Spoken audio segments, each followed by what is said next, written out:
Dicas para dormir melhor, ajustando o nosso relógio circadiano. Boa noite, doutor Maurício. Boa noite, tudo bom? Tudo jóia. Eu vou Tá boa a tentar... imagem? Tá ótima, tá ótima. Tá, Eu legal. vou tentar salvar aqui o nosso título. Vamos ver se eu consigo. Só consegui uma vez em toda a série, né? Vamos ver. Dicas para dormir melhor ajustando o relógio circadiano. Vamos lá. Dicas.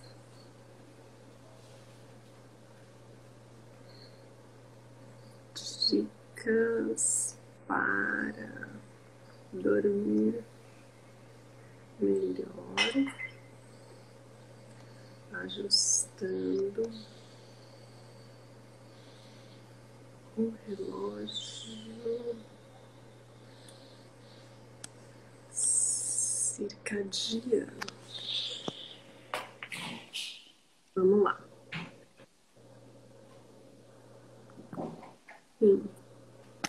Consegui! Que orgulho!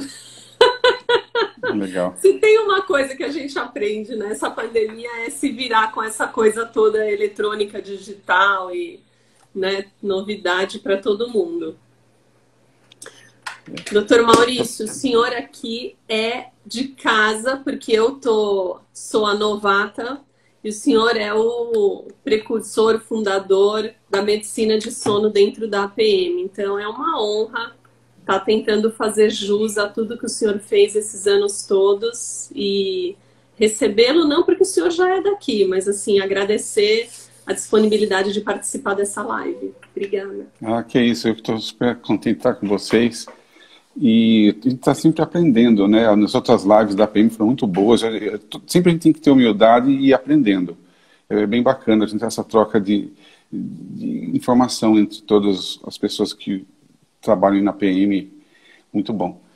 Veja, na verdade, o título, Dica para Dormir Melhor Ajustando o Relógio Circadiano. Eu queria falar mais do cenário atual. O cenário é uma pandemia. A pandemia, todos nós sabemos que ela influencia no sono. Muita gente aumentou muito a ansiedade, a depressão, os consultórios dos psiquiatras e dos psicólogos estão lotados, é uma coisa que está acontecendo para valer mesmo.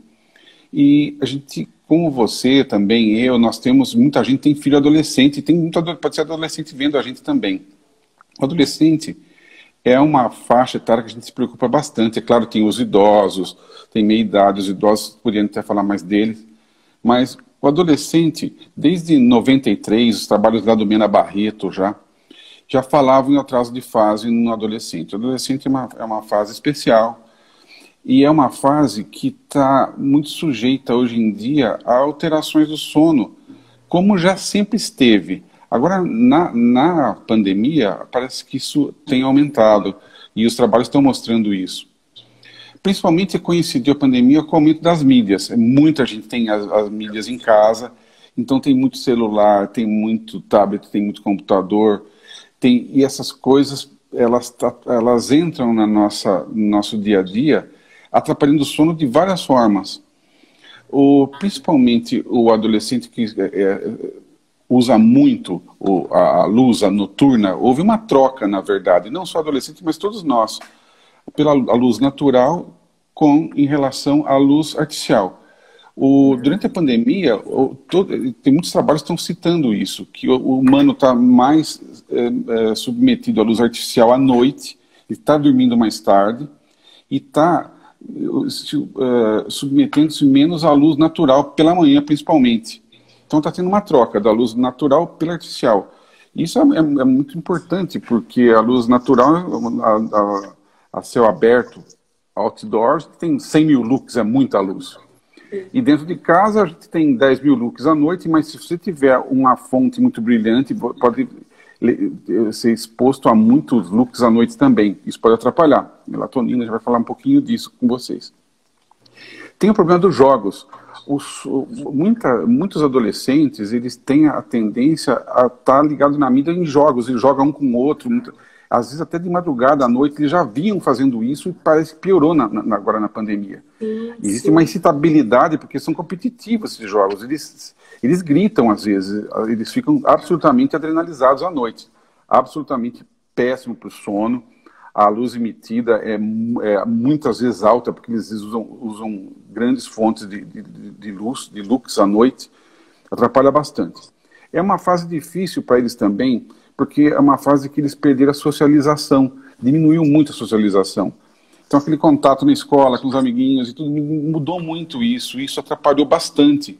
E está havendo muitos casos de depressão, muitos casos de ansiedade, e ligando isso, a gente vai falar em aumento de peso, pode ter aumento de peso acontecendo, muitos adolescentes estão aumentando peso, eles diminuíram a atividade física, eles têm essa depressão, eles acabam ganhando peso e vai linkar em outras coisas que a gente vai falar aí. O horário escolar é uma coisa que sempre foi, que a Sociedade Brasileira, a Associação Brasileira de Medicina do Sono e o pessoal nosso da PM também, existe uma luta para a gente melhorar o horário escolar das crianças. Teoricamente, nos países desenvolvidos, há o projeto aqui no Brasil da gente implantar, sugerir para as escolas, para as crianças entrarem às 8h30 da manhã, não às 7h, quando eles estudam de manhã. Para respeitar mais a fisiologia deles e tudo, mas isso não é respeitado no Brasil. Com a pandemia, o que aconteceu? Isso quase passou a ser respeitado, porque tem vários tipos de escola. Tem escola que faz presencial on time e tem outras que gravam e você vê depois. Quando grava e vê depois, foi melhor para os adolescentes isso, porque eles conseguiram levantar um pouquinho mais tarde e eles conseguiram, eles iam dormir mais tarde mesmo pela própria adolescência, que é a grande briga que todos nós em casa temos com os adolescentes. Mesmo na época das aulas, que eles entram às 7 horas, eles ficam na rede social, eles ficam conversando, às vezes tem joguinho, eles ficam conversando até tarde, e eles têm, na verdade, não é insônia, mas eles têm um encurtamento de sono, eles têm um sono insuficiente, e isso é ruim para o desenvolvimento deles, o neurodesenvolvimento, e eles estão sujeitos a isso. Outra coisa, vamos falar um pouco do atraso. Vou pegar o gancho desse assunto que você está falando agora, Maurício. Eu queria que você entrasse mais para a gente conversando. Eu gosto muito dessa área, né, da cronobiologia. Isso, foi bem legal. Vamos explicar o que é o relógio circadiano, porque a gente fala muito e às vezes é uma coisa que faz tanto parte do nosso dia a dia, mas não faz parte do dia a dia de todo mundo, né? Então, o relógio circadiano, a palavra circadiano já está relacionada a um ritmo 24 horas, né? Então, o relógio circadiano seria aquele mecanismo que dita o funcionamento em 24 horas do nosso organismo. Então, a gente tem um núcleo central, né, que fica no supraquiasmático, que é o principal ditador desse ritmo para outros núcleos periféricos e em órgãos que a gente também tem. E existe uma modulação, né, desse ritmo circadiano. Eu, particularmente, de uma maneira muito didática, eu gosto de falar que a gente tem 3 relógios. A gente tem o relógio endógeno, que é o nosso funcionamento intrínseco, metabólico, secreção hormonal, frequência cardíaca, temperatura, tudo isso que funciona de maneira circadiana. A gente tem um relógio ambiental, que é a exposição à luz, né? O ritmo do planeta, a temperatura externa, né? Se a gente mora num país muito nas extremidades, que tem épocas sazonais que ficam com muita claridade ou que ficam muito na escuridão, então toda essa exposição ambiental. E a gente tem também o relógio social, que é o quê? É um ritmo que nós nos impomos em função de atividades sociais, seja trabalho, seja família, seja esporte, lazer, o que for. Então, o que a gente precisa entender é que esses 3 relógios, ou seja, o meu mecanismo interno, junto com essa informação ambiental e junto com a minha rotina social, precisa estar alinhado. Então, se eu quero ter uma rotina social incompatível com o meu relógio biológico, ou seja, se eu estou geneticamente programada para funcionar a partir das 6 da manhã e eu decido que eu quero, que eu quero ir para a cama às 2 e acordar às 10, então eu já estou desalinhando o meu relógio interno com o ritmo social que eu estou me impondo. E se eu quero, por exemplo, durante a noite, que é um período de ausência de luz, ir no supermercado, ir na academia, ou me expor a uma luminosidade artificial, eu estou desalinhando o relógio ambiental com o meu relógio endógeno. Então, assim, o que a gente precisa procurar fazer é compreender o papel de cada um desses relógios no nosso funcionamento. É claro que a gente não precisa ser milimetricamente, né, super, hiper, ultra disciplinado, que eu nunca vou poder dormir mais tarde, acordar mais tarde, ou dormir de dia, né? A gente é muito flexível em relação a isso. Mas é importante conhecer o papel da rotina que eu me imponho, né? Então, a rotina social é extremamente importante, ela forma um hábito, e o hábito vai ditar também um ritmo que pode ser benéfico ou pode ser maléfico, dependendo daquele hábito que eu estou me impondo, né? E outra coisa muito, muito importante, que aí entra nessa questão dos adolescentes, é que o meu relógio endógeno, ele não é estático. Eu não vou nascer com um relógio endógeno e na fase idosa eu vou ter o mesmo relógio.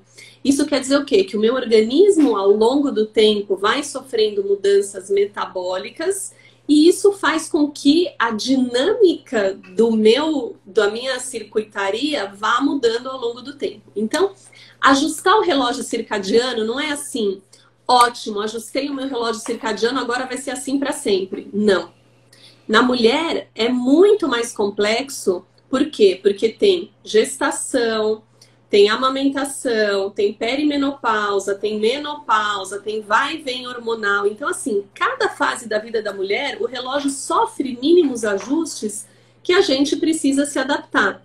No homem também, né? Porque o homem, por exemplo, passa uma certa idade, tem uma chance maior de desenvolver apneia.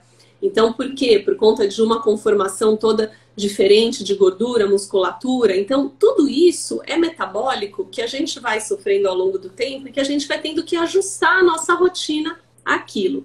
Falando dos adolescentes, que é um período bem específico, né? É uma transição aí da infância e depois uma transição para a fase adulta. Então, o que acontece?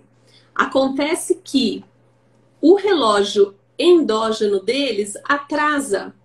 O que quer dizer isso? Ele começa mais tarde aquilo que na infância começava mais cedo.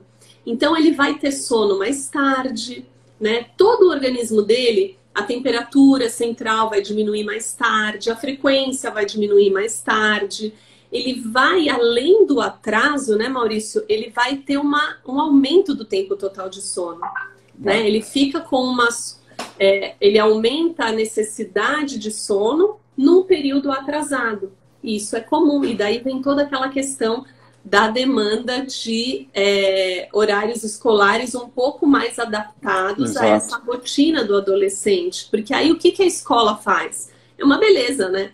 O adolescente, no colegial, é quando ele tem que estar mais cedo na escola. E aí a escola ainda fala, mas eu vou colocar a aula de matemática na primeira aula de física, que é para ele acordar no tranco. E ele não vai acordar nem no tranco, nem no trinco, nem de jeito nenhum. Não vai funcionar esse horário. Então, assim, é muito importante. E em casa também, né? A gente respeitar, porque às vezes a gente culpa. Agora a culpa é do celular. Mas quando eu era criança, a culpa era do videogame, do Atari. E antes de mim, a culpa era de outra coisa. Porque toda a vida foi assim, né? É um programa do adolescente. Ele tem um atraso de fase e tem um aumento da necessidade. E aí, o que a gente precisa fazer? A gente precisa implementar essa questão das dicas para dormir melhor. A gente precisa implementar a higiene do sono. E a iluminação, que foi isso que você falou, é um dos principais sincronizadores. É o principal sincronizador que a gente tem desses 3 relógios. Porque o sol é o principal sincronizador de ritmo que a gente tem. E as luzes, né? Eu até peguei aqui um artigo que eu achei muito legal. A gente tem, na luz do sol, 25% de comprimento de onda azul, que é aquele comprimento que vai na via retina hipotalâmica e inibe a secreção da melatonina, né? Então, na ausência desse comprimento de onda, é onde a gente tem a liberação da melatonina, e a melatonina super regula toda essa circuitaria no modo noite, né? Tem até uma live que a gente fez com o professor Tipola, que está aqui nos Sleep Talks, que foi linda, e que ele explica bem como é que funciona tudo isso. Aí, antigamente, desculpa, a gente usava a lâmpada, primeiro usava a vela, né? A vela, ela não tem luz azul. A vela é uma luz que não atrapalha, e isso foi super, né, agora no congresso do Sleep, falaram bastante. Isso foi bem falado. Então, luz e a melhor luz vela... para a noite é da vela, né? Mas a gente não pode falar para não usar a vela. Isso, olha que lindo nessa onda vintage a gente voltar a usar a lamparina, porque não vai atrapalhar o sono, né? Então tem vários modelos bonitas, estilosas, a vela não atrapalha o nosso relógio biológico. Mas aí a gente passou da vela na nossa evolução, né?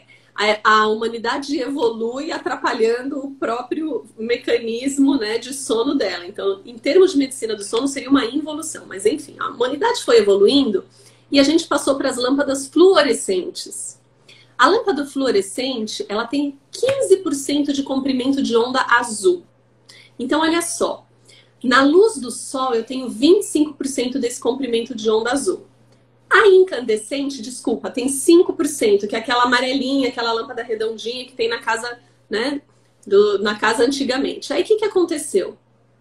A lâmpada incandescente consome muita energia. Aí a gente trocou para a lâmpada fluorescente. A lâmpada fluorescente, ela tem 15% de comprimento de onda de luz azul. Então a gente passou de vela, que não tinha nada, para lâmpada incandescente, que tem 5%, que também não atrapalha tanto, para lâmpada fluorescente, que tem 15%. Aí a gente que resolveu ainda colocar uma luz mais potente, que é o LED. O LED tem 20% de comprimento de onda de luz azul, quer dizer, quase igual ao bright light, que é a luz do sol, que tem 25%. Então, o que a gente está fazendo? A gente está super estimulando a inibição da melatonina. A gente está atrasando a secreção da nossa melatonina. Então, o que seria ideal? À medida que vai anoitecendo, a gente vai tirando. Então, seria legal a gente ter abajur com luz incandescente, a gente usar uma lamparina que fica bonito, fica estiloso, tentar não acender luz de LED, primeira dica, quando está anoitecendo. Porque a luz de LED é uma luz forte. Então, imagina no quarto do adolescente, que já tem atraso de fase, ele ter uma iluminação de LED no teto do quarto dele. Como que é terrível. E é, né, o que tem atualmente. E é o que tem atualmente, exatamente. Então, o que a gente precisa tentar implementar? Por exemplo, aqui em casa a gente comprou, olha, é super coincidência, é super coincidência. Essa semana eu fui com as minhas filhas e tem umas lâmpadas agora que elas... cara, eu não vou nem mostrar porque tem a marca aqui na caixa.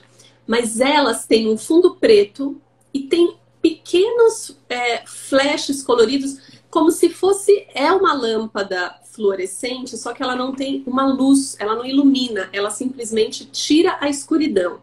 Então isso é muito legal. Por quê? Porque tem um efeito aí lúdico para criança, que criança gosta, tira aquela coisa do medo do escuro e ao mesmo tempo não clareia.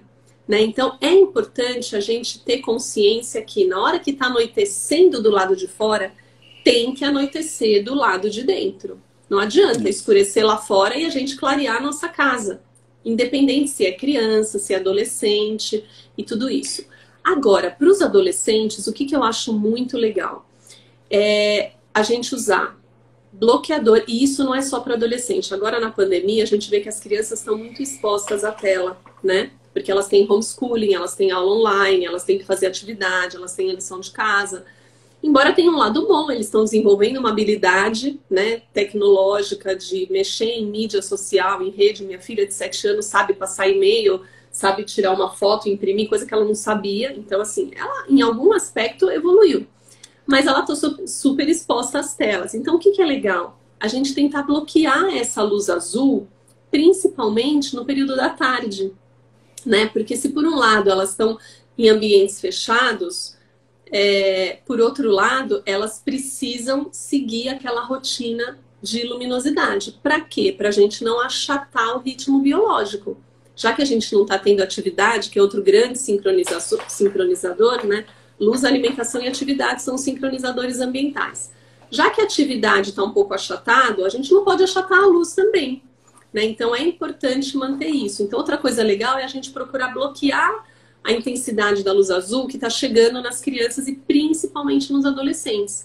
E aí eu percebi que já tem vários lugares que estão trabalhando nesse movimento de, por exemplo, um óculos que é uma armação com uma lente que bloqueia a luz azul, ou protetores para a tela que bloqueiam luz azul. Então, parece bobagem, mas se a gente vai juntando várias medidas, né? Muda a iluminação, coloca um óculos protetor de luz azul, se expõe, né? Eu vejo que às vezes de manhã, o pessoal mais velho, adolescentes, né? Às vezes eu vejo a minha enteada, que está na faculdade, às vezes eles têm preguiça, né? Não precisa ligar a câmera, fica deitado na cama, tudo no escuro, assistindo a aula. Não, acordou, se expõe à luz, né? Então vamos usar a luz, isso foi muito falado no congresso, no SLEEP, né, Maurício? Foi. Vamos usar a luz em nosso favor. Tem muitos trabalhos que falam isso, inclusive, até pessoas que trabalham no escritório, com trabalho cérebro aí, em escritório aberto para luz externa e com luz artificial. Então, o padrão de sono dos que trabalham em um lugar muito mais ambientado, muito mais luz natural, eles têm um sono muito melhor à noite, eles fazem um ciclo melhor, eles inibem melhor a melatonina durante o dia. É muito interessante. Uma coisa que eu queria falar é sobre alguns artigos que estão saiu no Estadão. Estado de São tem Paulo, alguém assistindo passada. Aqui falando, o doutor Maurício não está falando, você precisa me cortar, Maurício, porque quando eu começo a falar, eu não paro, eu desando, saio atropelando. Ah, que isso. Que isso. Promoção machismo, não tem jeito, é assim mesmo. Mas então, tem um artigo, falou, diz um termo que está sendo usado, das baladas roubadas. E ele fala, é muito interessante vocês entrarem no site do Estado de São Paulo, o Estadão, e conseguir esse artigo. E é um termo usado pelos psicólogos hoje em dia. Eles têm a balada roubada. Então, toda aquela companhia, a socialização do adolescente está muito diminuída atualmente. Isso eles deprimem. É uma coisa que fala muito sobre depressão, esse artigo. Outra coisa, eu não quero fazer propaganda também, mas no Netflix tem um negócio muito legal. Chama O Dilema das Redes, não sei se vocês já viram. O Dilema das Redes, eles falam, vários executivos do Vale do Silício, como que eles conseguem fazer a propaganda e, de maneira subliminar, eles dominarem e pegarem os adolescentes e os adultos também, em jogos, em várias mídias. Então, é um jogo até meio sujo, o jeito que eles conseguem fazer isso, porque tem psiquiatra, psicólogo, vendo os pontos fracos para eles conseguirem fazer propaganda e vender o produto deles. E entra todas essas mídias aí, então, principalmente jogos, é absolutamente excitante isso. E o adolescente é suscetível. Nós estamos falando de adolescente que tem uma certa possibilidade e tudo. A gente está, graças a Deus, entre os trópicos, tem muita luz aqui. Lá nos extremos da Terra, como você falou, tem muito menos luz, é muito mais difícil isso. Aqui no Brasil, como a gente tem luz, a gente tem que aproveitar nossa luz, a gente tem que aproveitar nossa natureza. Tem muitos looks entre os dois trópicos, porque aqui em São Paulo, o trópico de Capricórnio. No sul, lá em Key West, lá passa o de Câncer. Quer dizer, nós temos muita luz nesse meio. Eu estou ligando agora, vocês vão ver, é uma luz forte que eu liguei agora. Você quer o que é isso? É um bright. Eu vou mostrar rapidamente aqui, é uma luz é uma canadense que eu mostro para meus pacientes. A gente usa esse tipo de coisa, mas é muito difícil de usar. Eu vou desligar aqui. Que é uma luz artificial, essas são 5.000 lux, que fica a meio metro de distância, para a gente conseguir melhorar, acertar o ritmo de muitos pacientes que têm esse problema. Mas aqui no Brasil é muito difícil de precisar usar isso. E eu só ilustrei porque nós temos que aproveitar a nossa luz. É muito interessante, pelo da manhã, quebrar um pouco as coisas da pandemia, abrir as janelas e melhorar esse ritmo que todo mundo está perdendo, a gente está trocando pela luz artificial. Tem vários trabalhos que estão mostrando também, no Congresso Americano de Sono, no SLEEP, umas coisas interessantes que já haviam sendo falado há alguns anos, mas reforçaram bastante lá. Esse atraso de fase que a Andrea falou direitinho, ficou muito bom, que ela disse de atraso de fase, principalmente do adolescente. Os adultos também fazem atraso de fase. Eles têm uma tendência a se alimentar de maneira um pouco errada. Como o relógio deles é um pouco atrasado, atrasado, o aumento da ingestão calórica deles é um pouco atrasado também. Então, quem tem atraso de fase, o pico da ingestão calórica é um pouco mais tarde, 3, 4 horas mais tarde. Com isso, eles têm tendência a aumentar o peso. E o pior de tudo, como eles têm essa tendência a fazer a alimentação mais tardiamente em relação aos outros também, o pico e também a alimentação mais tarde, eles tendem a perder na qualidade, porque eles tendem a comer mais fast food, menos vegetais, menos legumes, e eles tendem a ganhar peso. Olha que coisa maluca. Então, o atraso de fase faz com que eles se alimentem de uma forma muito pior, muito menos seletiva, tem muito mais, eles são expostos a muito mais ultraprocessados, e eles tendem a ganhar peso. Aí vem entrando a bola de neve, como eu falei, isso é uma mandala. E o adolescente ele começa a ganhar peso. Alguns podem até desenvolver a apneia, apesar de serem muito jovens, mas depois dos 40 anos nós homens e 50 anos vocês mulheres, se a gente estiver exposto ao aumento do peso, a gente vai entrar na apneia. Na verdade é um espectro. No Brasil a gente fala muito em apneia, não apneia. Aqui no Brasil, infelizmente, a gente fala de uma maneira muito polarizada. Ou ele não tem nada, ou ele tem a doença plena. Na verdade, isso é um espectro. E esse espectro a gente vai fazer até uma live mais para frente, mas o congresso, o Paulista vai ser em abril, nosso congresso aí da PM, a gente vai falar bastante disso. E aí, a apneia não é tudo ou nada, a gente começa a entrar no espectro de apneia. Quando entra em apneia, tanto pode ser adolescente, a gente tem adolescente com apneia, mas é muito mais fácil, com mais idade, aí bagunça tudo.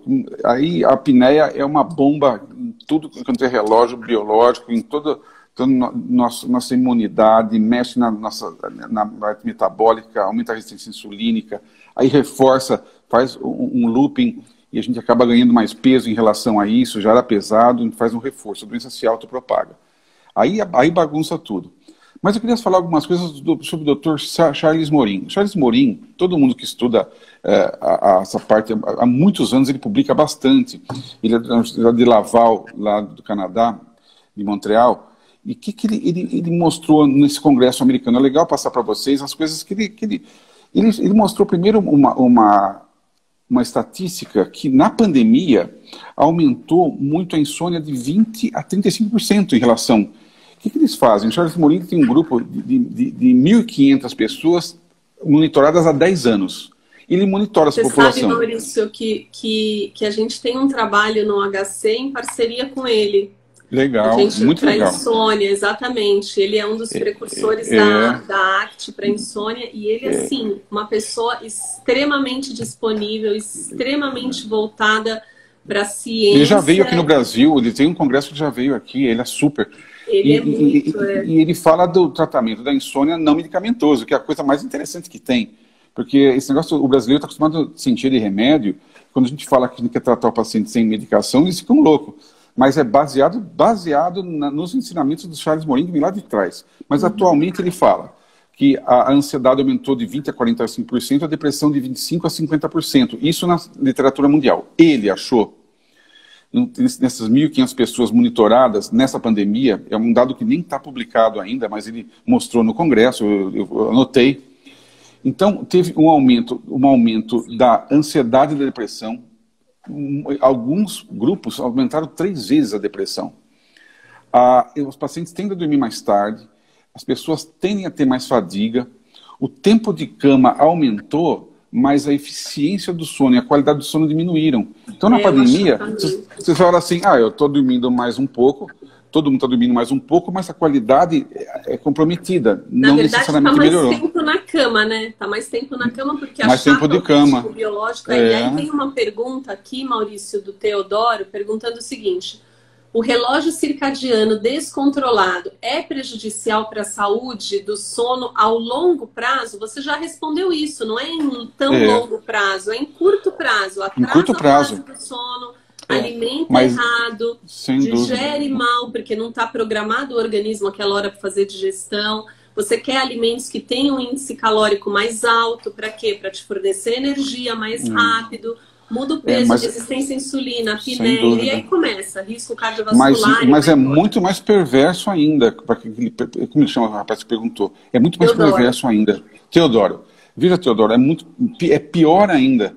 Isso que a Andrea falou é exatamente o que acontece. Mas, se você tiver essa incompatibilidade entre o horário social e o biológico, se o relógio central não tiver ajustado com o social, você vai ter... Muitos trabalhos mostram que isso aumenta a inflamação. Tem um trabalho muito interessante que fala, de 2012, um trabalho em inglês, que ele fala, Levet, sobrenome de 2012. O que esses caras mostraram? Nós temos por volta de 30 mil genes. Gene é um pedacinho da fita de DNA. Então, nós temos 46, que estão distribuídos em 46 cromossomos, e desses genes, 30 mil genes, até um pouquinho mais, 711 genes foram alterados. Hoje em dia, a gente não tem mais aquela ideia antiga que gene era uma coisa engessada. Então, todos os nossos genes, eles podem aumentar a expressão dele ou diminuir. Eles são chaveados, é uma expressão que se usa muito. Modulados, Modulados. Essa alteração, essa modulação, esse chaveamento, eu costumo falar muito quando eu dou aula em painel de controle, como se fosse uma mesa de controle com chaves. Você aumenta e diminui a intensidade, como se fosse rheostatos. 711 pacientes, genes desses 30 mil, foram alterados quando os pacientes foram submetidos ao encurtamento de sono. Então, eles tiveram uma qualidade de sono pior, eles foram avaliados geneticamente, esses pacientes. Eles dormiram menos de 6 horas e depois fizeram um washout de uma semana, dormiram mais de 6 horas. E foram estudados geneticamente. Então, a quantidade de genes que mexem com estresse, que mexe com o metabolismo, foi absurda que foi modificado. Então, o paciente entra numa perda. E isso, essa incompatibilidade é uma ruptura da homeostase que nós deveríamos ter para o nosso viver. Então, mexe no metabolismo, mexe em tudo. Então, essa pergunta, como a Andrea falou, realmente acontece muita coisa, a médio e curto prazo, dá um desequilíbrio imunológico, em toda a parte cognitiva, mexe na imunidade, mexe no nosso metabolismo, mas a médio e longo prazo as pessoas adoecem. E as doenças neurodegenerativas muitas vezes estão sendo associadas a isso. Cada vez se fala mais nisso. Hoje, eu tive uma aula muito interessante, e estão falando bastante de Alzheimer e também de Parkinson, mas o Alzheimer, hoje a gente sabe que ele tem dupla via. O sono piora o Alzheimer piora o sono. E não só, eles discriminam mais ainda. Eles falam da proteína tal e também do beta-amiloide. Eles falam que o sono piora a beta-amiloide. E o beta-amiloide depositado piora a nossa... A gente tem durante a fase do sono de onda lenta, abrem-se as comportas do sistema linfático, que a gente fala, né? Para poder... E tem menor atividade sonolenta no Alzheimer.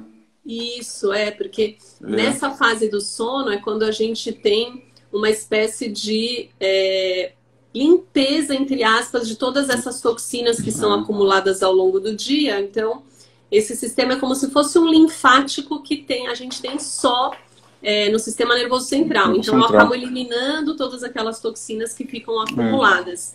Isso que você falou da inflamação é extremamente importante. A gente tem, em médio prazo, aumento dos marcadores inflamatórios só por conta de privação de sono. Marcador dosado sericamente, PCR, algumas interleucinas 2 e 5.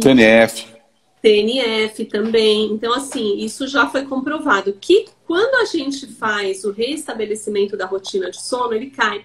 Então, às vezes, a gente pega um paciente que tem aquele PCRzinho que a gente fica, nossa, mas nunca fica bom, mas não tem nada, não tá com febre, não tá gripado. Por quê? Porque pode ser um inflamado crônico, né? Esses status inflamatório crônico que predispõe uma série de outras doenças, tanto imunológicas como cardiometabólicas também, que se constroem em cima de uma dor, né? Dor é uma coisa importantíssimo. Ninguém dorme com dor. Dor também. E a própria privação do sono piora a dor porque aumenta a inflamação. Muita inflamação. Né? E aí a gente aumenta a inflamação, piora a dor, e aí vai aquela bola de neve. Então, assim, o sono, Teodoro, em curto prazo, porque tem testes também, dor também é uma área que eu gosto muito, sabe, Maurício? eles fazem teste de privação aguda de sono e vem a resposta dolorosa. Então, tanto com a parte térmica como a parte tátil, né? Então, uma noite de privação de sono já diminui o teu threshold de dor. Então, você passa a ter mais dor, ou às vezes você passa a ter dor onde você não tinha dor se você tivesse dormido bem, né? Então, a gente modula aí o nosso threshold de dor em função do quanto a gente está privado de sono. E dormir, e outra coisa importante também, que tem a ver com essa coisa toda do estado inflamatório, que às vezes a gente conta o tempo de sono nas 24 horas. Só que é importante lembrar, e voltando a falar dessa questão do relógio circadiano, que dormir de dia não é a mesma coisa que dormir de noite. Então, às vezes, a gente quer somar, mas eu dormi 2 horas aqui, 3 horas ali, 5 horas à noite, estou perfeito. Não, não tá. Não tá, tá acontecendo também, está aumentando os NEPs. Com essa pandemia, está começando a ter NEP. As pessoas começam a ter pequenos cochilos de dia que eles não tinham. Para uma pessoa de idade, tudo bem, mas para um jovem e para um adulto jovem, não é contraindicado, como o André está falando. Exatamente. E aí você dorme menos à noite, e dormir menos à noite também inflama mais. Também inflama. Você também aumenta. A gente vê os trabalhadores noturnos. É uma população que tem um risco aumentado para todas as doenças metabólicas, né? Diabetes, dislipidemia, hipertensão, risco aumentado para ter acidente vascular. Por quê? Simplesmente pelo fato deles dormirem à noite, deles estarem acordados à noite. Não sei se vocês viram, tem um trabalho do Túlio, fala exatamente sobre isso. O Túlio Melo, já é um antigo, já bacana, é um cara super amigo nosso, ele está em BH agora, ficou muito tempo na psicobiologia com a gente. O Marcos Túlio de Mello publicou um trabalho agora mostrando a suscetibilidade dos trabalhadores de turno, principalmente que mexe na saúde. Então ele mostra nos trabalhos toda essa alteração metabólica que eles têm e a maior suscetibilidade em pegar o Covid. Olha que coisa maluca. Também, esses caras, eles dormem mal, eles têm uma alteração imunológica e o trabalho dele está muito bacana. Ele até levou para a PCS esse trabalho. E, então, quem quiser ver, é Marco Túlio de Mello com 2 L's, agora 20. É bem. Fala exatamente o que a Andrea está falando. E a suscetibilidade imunológica dos shift workers. Tem um trabalho que é para pessoas normais, né? O que eles fizeram? Eles pegaram pessoas saudáveis, eu acho que eu já falei em algum Sleep Talk desse trabalho, e colocaram todos alugaram um andar de um hotel, colocaram todas as pessoas lá e inocularam o rinovírus, que é o vírus do resfriado normal. E aí, uma parte dormiu menos que 5 horas, uma parte dormiu entre 5 e 7 horas e uma parte dormiu mais que 7 horas. Veja que é um trabalho de um dia. E aí, eles avaliaram, um dia não, uma inoculação do rinovírus. E eles avaliaram em uma semana quem tinha ficado resfriado. Então, vamos lá. As pessoas que dormiram menos que 5 horas, mais de 40% ficaram resfriados. As pessoas que dormiram entre 5 e 7 horas ficaram resfriadas, em média, 20%. As pessoas que dormiram mais de 7 horas ficaram resfriadas, em média, 13%. Então, todas as variáveis controladas, luz, temperatura, umidade, tudo, exceto tempo de sono. Então, assim, numa população saudável, nem precisa ser trabalhador em turno, trabalhador noturno. Só o sono já quase dobrou a chance de você desenvolver o sintoma do resfriado, uma vez que todos estavam com o rinovírus inoculado. Então, agora, na pandemia, dormir bem é uma das melhores armas que a gente tem para... Como há uns anos atrás, a vacina, né? A vacina para a gripe não pegava as pessoas privadas de sono. Eles não viravam a vacina. Isso aí foi muito falado na época, porque foi uma repercussão mundial, apareceu na mídia geral mesmo, que a vacina não pegava em quem dormia mal. Exatamente o que a gente está falando, é muito interessante essa parte imunológica. Hoje a gente sabe que no dia que a gente recebe a vacina, a gente precisa dormir bem. A noite da vacinação é a principal noite, a gente falou isso na live com o Álvaro. É a noite mais importante para ter uma boa resposta. É claro que a noite seguinte também, mas aquela noite que a gente é imunizado precisa ter uma boa qualidade de sono, porque senão é a chance que a gente tem. Ele até comentou, né? A gente até falou que era romântico, porque as células apresentadoras, elas se uniam todas, né? Se encontravam, e aí elas compartilhavam os antígenos, né? Compartilhavam o que precisava ser apresentado. Então, se a gente não dormia, a gente não promovia aquele encontro romântico e acabava que menos células estavam expostas àquele antígeno que a gente precisava desenvolver o anticorpo. Então, precisa de um tempo bom, porque um bom romance precisa de tempo. Sem dúvida. Agora a gente vai voltar em pandemia, vamos voltar na pandemia. Vamos. Nós vamos pensar em algumas populações, nos idosos. Esses idosos têm dor, esses idosos eles estão de distanciamento da família, eles estão mais deprimidos, eles têm mais confinados, eles aumentam o peso, eles aumentam as doenças crônicas que eles têm, a dor que eles já têm. E essa população está especialmente atingida por essa pandemia que a gente está atravessando. Agora, nós temos que pensar também que o Brasil é um país pobre, gente. A gente está falando de ciência avançada e tudo, mas nosso país é pobre, a gente sabe disso. Saiu um estudo esses dias que 4 milhões de crianças brasileiras não têm acesso a uma mídia para conseguir fazer para escolar. E outros, o triplo disso tem uma mídia razoável, só que cai, tela rachada, eles não conseguem ouvir direito. Então, nós temos um problema de disparidade muito grande, o Brasil é pobre.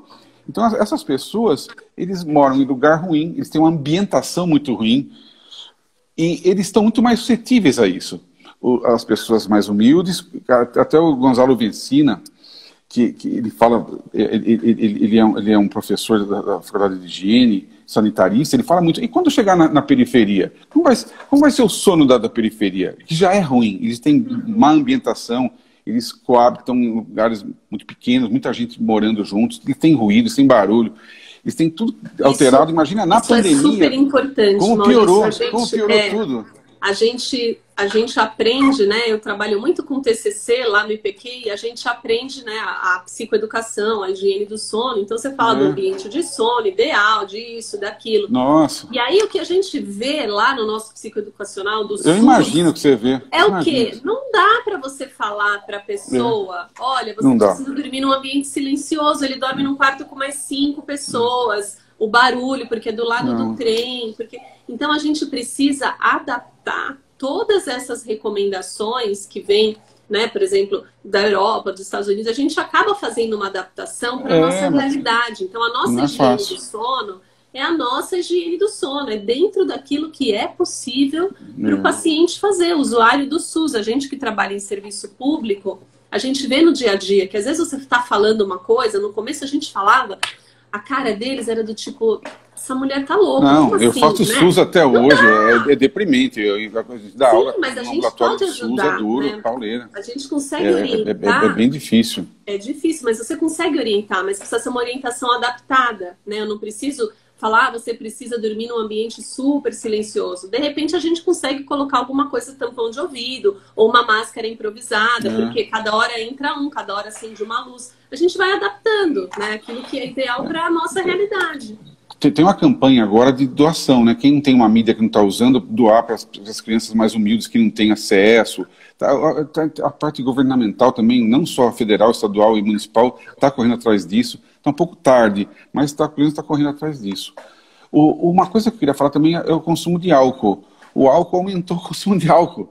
Então as pessoas estão mais disponíveis. Primeiro tem geladeira mais fácil, as pessoas comem mais, a gente falou um monte de vários motivos aqui. E o álcool. Então, o álcool é terrível, porque o álcool ele diminui a melatonina, ele até dá uma pequena induzida no sono, mas ele estraga a gênese do sono, ele atrapalha muito o sono. Todo mundo que bebe no dia seguinte, não dormi muito bem, eu bebi essa... É clássico isso. Fragmenta então, a noite inteira. De qualidade de sono, piorou o consumo de álcool. E isso piora, as coisas vão se juntando, e esse cenário é muito ruim. Então, nós temos que aproveitar as coisas boas. A luz que nós temos, a gente está na terceira estação, né? A gente começou no verão, entramos no inverno, agora já está na primavera. A luz que nós temos no Brasil, aproveitar a condição que muitas pessoas têm, tentar distribuir essa mídia para mais gente, para as escolas, tentar melhorar o horário escolar. A gente tem que aproveitar, que nem você falou, nós temos que aproveitar as nossas ferramentas disponíveis para controlar essa pandemia. Está tendo um atraso também, tanto no sistema público, até no privado. As pessoas estão demorando para fazer os diagnósticos, está tendo atraso diagnóstico. Mesmo os cardiopatas, tem um estudo grande de cardiopatia atualmente, que mostra que ele está morrendo mais gente de problema cardíaco. Pode ser o corona que esteja... Claro, o corona também ele é ruim para essa parte miocárdica, mas existe um problema de ordem de acesso à medicina. Até as pessoas que têm um bom convênio e tudo, eles não conseguem ir, eles estão adiando, e os diagnósticos estão aumentando a incidência das doenças e a gravidade das doenças. Essa parte de câncer de mama, de mulher, é uma coisa que os governos estão tentando tirar a fila, mas está um problema isso tudo. Então, a pandemia piorou a saúde pública de maneira geral. Não é o sono que piorou, claro que piorou, mas nós temos um problema, e essas pessoas doentes com doenças crônicas também pioram o sono. Então, doença crônica, dor, idade, e toda essa falta de ambientação, e o povo pobre do jeito que a gente está, então tem um estresse em tudo isso, né? Por isso que os psiquiatras estão atuando muito, os consultórios das psicólogas estão cheios, tem vários trabalhos mostrando isso, que as pessoas têm medo do Covid, as pessoas têm medo de perder o emprego, eles não sabem se vai ter uma perda de trabalho, de condição financeira, e está vindo transtornos mentais. Além do Charles Morin, os psiquiatras também estão mostrando bastante isso. O hipotálamo hipofisário, como você já falou antes, é uma coisa que mexe, as doenças mentais mexem, isso aí atrapalha muito as doenças mentais, e os pacientes que tinham insônia, eles aumentaram, quase duplicaram, e tinha muita gente que não tinha depressão. Os pacientes que não tinham depressão passaram a ser deprimidos. E os que já tinham depressão aumentaram muito a depressão. Então, esse problema é um problema social muito grave, a nível de muitas... É multiprofissional mesmo, e só a multiprofissionalidade vai conseguir tratar esse meio, tratar esse problema tão sério que a gente está passando. Que a gente não tem, assim, uma data precisa, a gente não sabe sobre as vacinas. Então, o medo ainda persiste, e isso atrapalha muito o sono das pessoas, tenho certeza. Atrapalha, e eu acho que é importante a gente lembrar que, assim, às vezes a gente quer transpor a rotina pré-pandemia para a pandemia. Isso também não é plausível, né? Porque é uma situação totalmente de vida. Então, às muita vezes, coisa vai mudar. Uma das coisas que eu vejo, né, nos pacientes que têm essa insônia pré-sono, é muito essa ansiedade de que eu não consigo manter a rotina que eu tinha antes da pandemia. Mas assim, não é mesmo para ser a mesma rotina, porque o trabalho agora mudou, as crianças às vezes estão em casa, né, a disponibilidade. Às vezes a gente tem medo de ir para o serviço de saúde, né, a gente tem medo de ir no hospital. Então, muita coisa mudou. Então, uma das coisas importantes é que a gente teve que se adequar a essa situação atual. Mudou muito.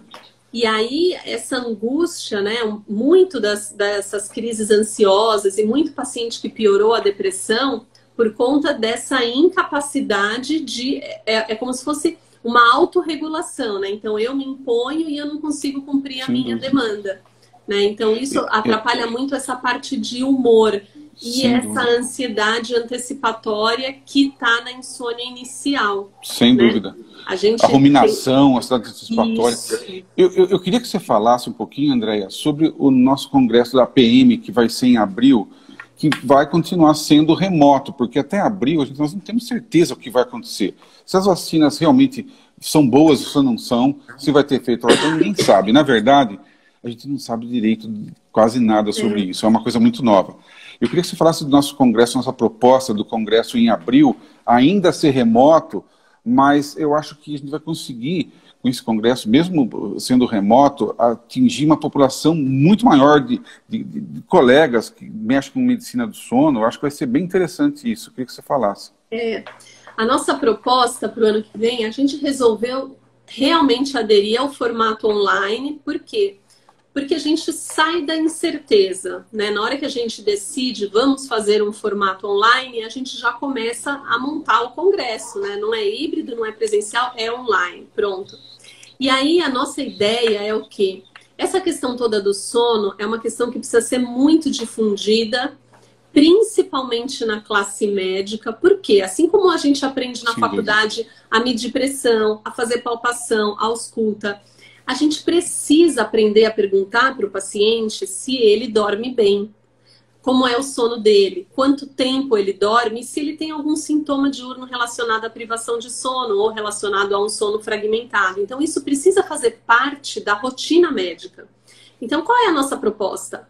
A nossa proposta é difundir dentro de todas as especialidades possíveis a medicina do sono. Por quê? Porque o sono, ele é vital e ele é fundamental para qualquer outra área. Então, para o reumatologista, para o pneumo, para o dermato, para o infecto, para o ortopedista, um paciente que dorme mal, ele evolui mal no dia seguinte. Então, ele pode estar piorando o tratamento, o endócrino. Meu marido, que é endócrino, ele vê claramente glicemia de jejum aumentada, dissociada da pós-prandial, é sono. Então, não adianta eu ficar querendo regular medicamento, regular a insulina, aumentar, dosar, se eu não corrigir a apneia, se eu não corrigir a privação de sono. Não vou melhorar a glicemia dele. A hemoglobina glicada vem normal, a de jejum aumentada e a pós-prandial vem regulada. Ou paciente que, olha um dado, 80% dos pacientes dos pacientes hipertensos resistentes ao tratamento medicamentoso têm apneia. Se eu não tratar a apneia, eu não vou resolver a hipertensão dele. E por aí vai, né? Paciente deprimido que é privado de sono, paciente com dor. Eu gosto muito dessa área de dor e eu estudo muito.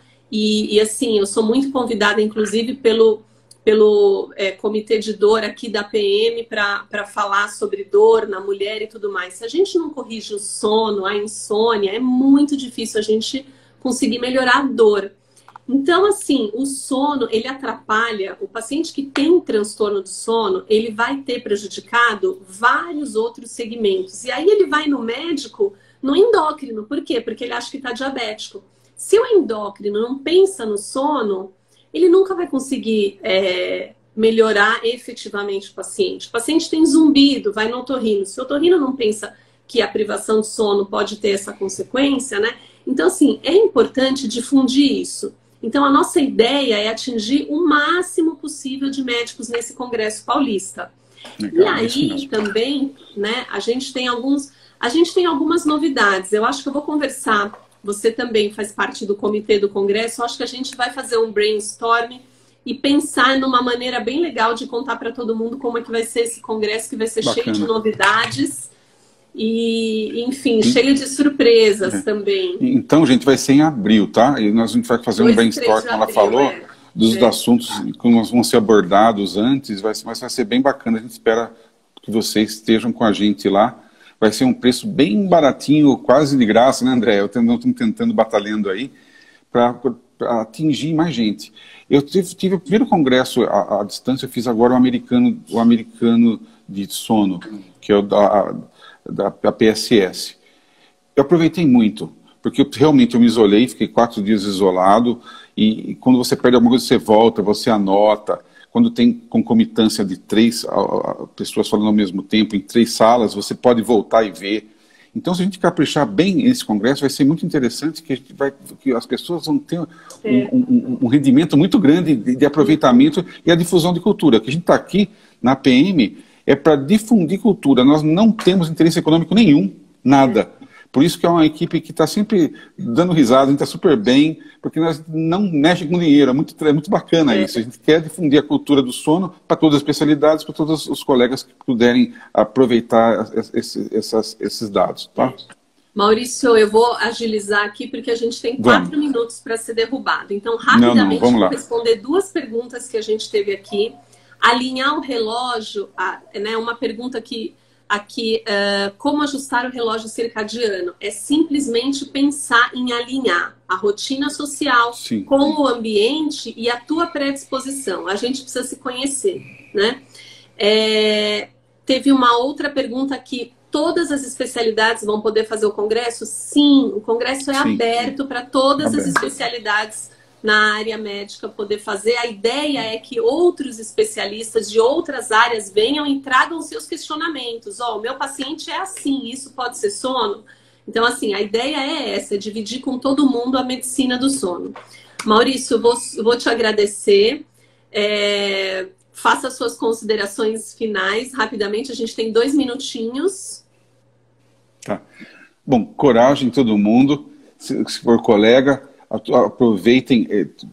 Deu para aproveitar que a gente conversou aqui. Seria muito interessante para vocês aplicarem nas suas especialidades também. Tudo tem link com o sono. A medicina do sono não está sozinha. Qualquer especialidade médica, todas as especialidades médicas estão associadas a isso. Então, a gente vai estudando junto e espero vê-los no Congresso Paulista em abril. Muito bom.